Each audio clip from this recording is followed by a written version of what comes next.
The millionaire's gold watch glimmered under the restaurant lights as he held up a torn napkin. "Translate this and you'll be a director." He laughed loudly, waving it like a joke. Everyone chuckled, everyone except the young waitress standing beside him, her eyes steady, her hands still clasped behind her apron. She read the words once, then twice, and when she looked up, her reply made the entire restaurant fall silent.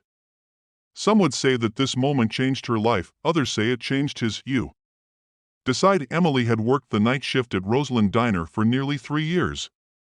She dreamed of becoming a movie director, but dreams didn't pay rent. Every night she served customers, memorized film scripts on her break, and scribbled story ideas in a worn notebook tucked in her apron. That evening, the diner was buzzing because Mr. Roland Pierce, a famous millionaire film producer, had reserved the corner booth. Roland was loud, confident, and carried himself like a man who owned the world. His entourage sat around him, laughing at every word. Emily approached politely. "Good evening. What can I get for you tonight?" Roland barely looked at her before smirking. "You know," he said, "I love meeting dreamers. This city is full of them. Every waiter wants to be an actor.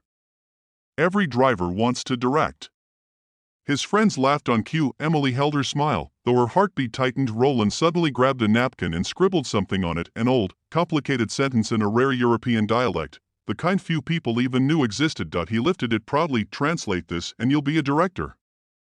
Simple deal, right?" His friends burst out laughing again. Emily looked at the napkin.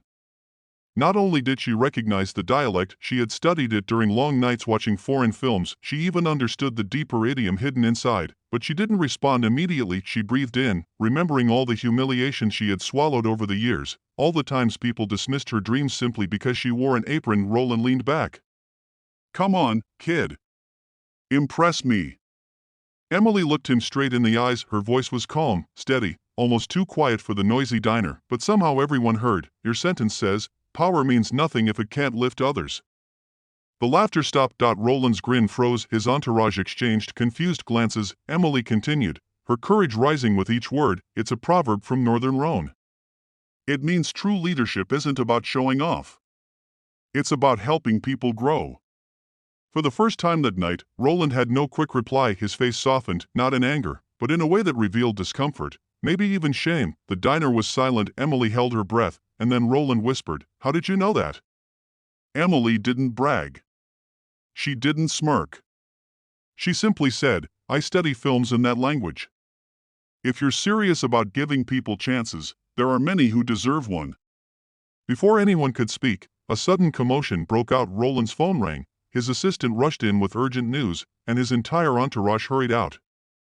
The moment passed like a gust of wind, but Roland paused at the door, staring at Emily. He didn't say a word. Not yet. Emily didn't know it then, but that moment would come back to her in the most unexpected way. 2 weeks passed. Emily went back to serving tables, wiping counters, and dreaming of directors' chairs.